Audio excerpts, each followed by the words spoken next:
مسلمانوں کے بازار میں ایک یہودی بادشاہ نے اعلان کرا دیا کہ میرے 4 سوال ہیں، اگر کوئی مسلمان ان 4 سوالوں کا اگر جواب دے دے گا تو میں مان لوں گا کہ اسلام سچا مذہب ہے، اسلام اچھا مذہب ہے اور اسلام ہی پکا مذہب ہے۔ اس نے 4 سوال رکھ دیے۔ پہلا سوال اس کا یہ تھا کہ اے مسلمانوں تم یہ بتاؤ کہ تمہارے رب سے پہلے کیا تھا۔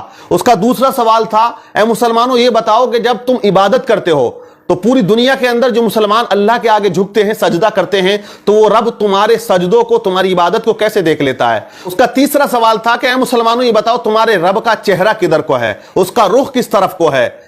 اس کا چوتھا سوال تھا کہ اے مسلمانوں یہ بتاؤ کہ تمہارا رب اس وقت کیا کر رہا ہے۔ یہ 4 سوال اس نے رکھ دیے۔ مجمع اکٹھا ہو جاتا ہے، بھیڑ لگ جاتی ہے، بڑے بڑے علماء وہاں بیٹھے ہوئے تھے، لیکن اس کے 4 سوال ایسے بھاری پڑے کہ کوئی ان سوالات کے جوابات دینے والا اس مجمع میں نظر نہیں آ رہا تھا۔ اور آپ یہ یاد رکھیے گا کہ حق و باطل کا جو معاملہ ہے یہ دیکھیے ہمیشہ سے رہا ہے اور ہمیشہ رہے گا۔ اللہ تبارک و تعالیٰ نے دونوں طاقتوں کو رکھا ہے، حق کو بھی رکھا ہے، باطل کو بھی رکھا ہے۔ حضرت آدم علیہ السلام کی تخلیق جب پروردگار عالم نے فرمائی تو آپ کے مقابلے کون تھا؟ آپ سب جانتے کہ شیطان آپ کے مد مقابل آ جاتا ہے۔ حضرت نوح علیہ السلام دنیا میں تشریف لے کر آئے، آپ کے مقابلے کون ہے؟ آپ کی قوم آ کے کھڑی ہو جاتی ہے۔ حضرت ابراہیم علیہ السلام دنیا میں آئے تو آپ کے مقابلے میں نمرود لعین آ کے کھڑا ہو جاتا ہے۔ حضرت موسیٰ علیہ السلام دنیا میں تشریف لے کر آئے، آپ کے مقابلے فرعون آ کے کھڑا ہو جاتا ہے۔ نبی پاک صلی اللہ تعالی علیہ وسلم دنیا کے اندر تشریف لے کر آئے، آپ کے مقابلے ابو جہل آ جاتا ہے، اور کربلا کے میدان میں حسین ابن علی کے سامنے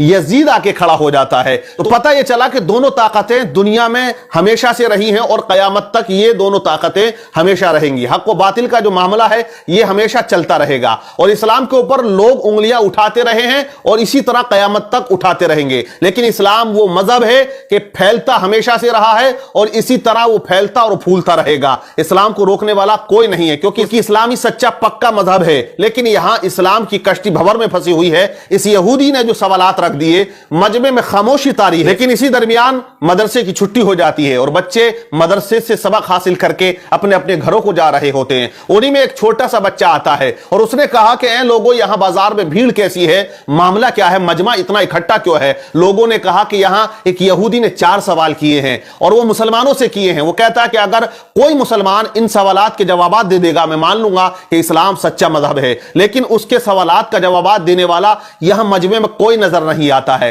بچہ مجمع کو چیرتا ہوا آگے جانے لگا۔ بچے نے کہا کہ میں اس کے سوالوں کا جواب دوں گا۔ لوگوں نے کہا بڑے بڑے علماء یہاں بیٹھے ہوئے ہیں، تیری کیا اوقات یا تیری کیا حیثیت، تو اس یہودی کے سوالوں کا جواب دے گا۔ بچہ مجمع کو چیرتا ہوا، محنت کرتا ہوا آگے جاتا ہے اور اسی یہودی کے سامنے جا کے کھڑا ہو جاتا ہے جو اونچے تخت پر کرسی لگا کے بیٹھا ہوا تھا۔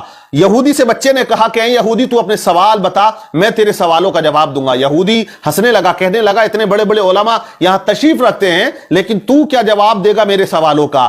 تو بچے نے کہا کہ جواب دینے کے لیے عمر نہیں ہونی چاہیے، علم کا ہونا ضروری ہے۔ اپنے سوال رکھ، میں تیرے سوالوں کا جواب ضرور دوں گا۔ اس نے کہا کہ میرا پہلا سوال یہ ہے کہ تمہارے رب سے پہلے کیا تھا؟ بچے نے کہا آپ 10 سے نیچے کی گنتی گنو۔ اس نے گننا شروع کر دیا، 10 9 8 7 6 5 4 3 2 1۔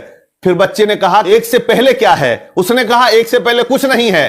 تو بچے نے کہا میرے رب سے پہلے بھی کچھ نہیں تھا، میرے رب کے بعد بھی کچھ نہیں ہے، وہ ہمیشہ سے ہے اور وہ ہمیشہ رہے گا، وہ اکیلا ہے وہی اکیلا رہے گا، اسے کوئی فنا نہیں ہے۔ کل من علیہا فان ویبقى وجہ ربک ذو الجلال والاکرام۔ بچے نے اس کے سوال کا جواب دیا۔ یہودی حیران رہ گیا۔ بچے نے کہا اب تو دوسرا سوال کر، تیرا دوسرا سوال کیا تھا، تیرا دوسرا کوشچن کیا ہے؟ تو یہودی نے کہا میرا دوسرا کوشچن، دوسرا سوال یہ ہے کہ جب پوری دنیا میں مسلمان اللہ کی عبادت کرتا ہے، اس کے آگے سجدہ کرتا ہے، تو وہ رب کیسے تمہاری عبادت کو دیکھ لیتا ہے یا تمہیں سجدہ کرتے ہوئے دیکھتا ہے؟ بچے نے کہا ایک برتن میں پانی لے کر آؤ۔ ایک بڑے سے برتن میں پانی کو بلوایا گیا اور اس یہودی کے سامنے اس برتن کو رکھ دیا۔ بچے نے کہا اے یہودی اس برتن کے اندر جھانک کر دیکھ۔ یہودی نے جھانکا تو بچہ پوچھتا بتا تجھے اس کے اندر کیا نظر آ رہا ہے؟ کہا اس میں تو میرا عکس یعنی میری تصویر نظر آ رہی ہے، میرا چہرہ نظر آ رہا ہے۔ کہا کلیئر آ رہا ہے؟ بولے مجھے بالکل اپنا چہرہ اس پانی کے اندر کلیئر نظر آ رہا ہے۔